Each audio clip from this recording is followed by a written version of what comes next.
Bonjour et bienvenue à cette nouvelle édition du rapport du lundi de Bordier. La guerre commerciale est de retour sur le devant de la scène. Les négociations ne vont pas assez vite et depuis quelques jours, la Maison-Blanche a durci le ton. Le président Trump menace l'Europe et le Mexique de droits de douane de 30%, le Japon de 25% et le Brésil de 50%. Ces nouveaux taux entreront en vigueur seulement à partir du 1er août, qui devient de fait la nouvelle échéance.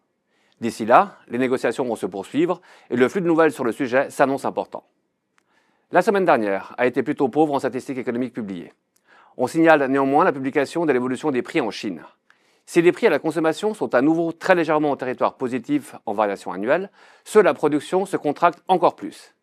C'est un signe que le risque de déflation est toujours présent et que la politique monétaire restera encore très accommodante pendant un certain temps. Dans ce contexte, la réunion du Politburo chinois à partir de demain sera particulièrement observée. Des mesures de relance destinées notamment à stimuler la consommation domestique seraient les bienvenues, non seulement pour favoriser l'activité, qui sera touchée par la guerre commerciale, mais également faire repartir les prix à la hausse. La confusion sur les droits de douane ne perturbe pas trop les marchés financiers. Les actions évoluent en ordre dispersé. Elles sont en hausse de 1,1% en Europe et en baisse de 0,3% en Suisse et aux États-Unis. L'absence de mauvais chiffres économiques fait remonter les taux souverains à 10 ans d'une dizaine de points de base.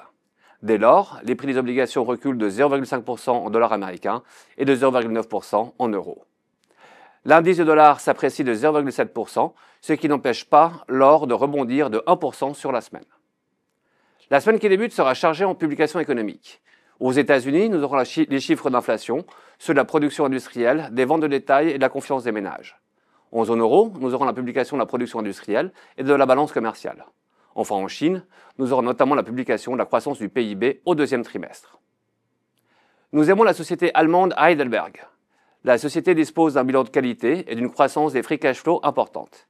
Elle est surtout directement exposée au plan de relance fiscale allemand qui fera la part belle aux infrastructures du pays. Le titre a très bien performé depuis le début de l'année et nous envisageons de renforcer notre exposition en cas de faiblesse. C'est tout pour aujourd'hui, je vous remercie de votre attention et vous dis à la semaine prochaine.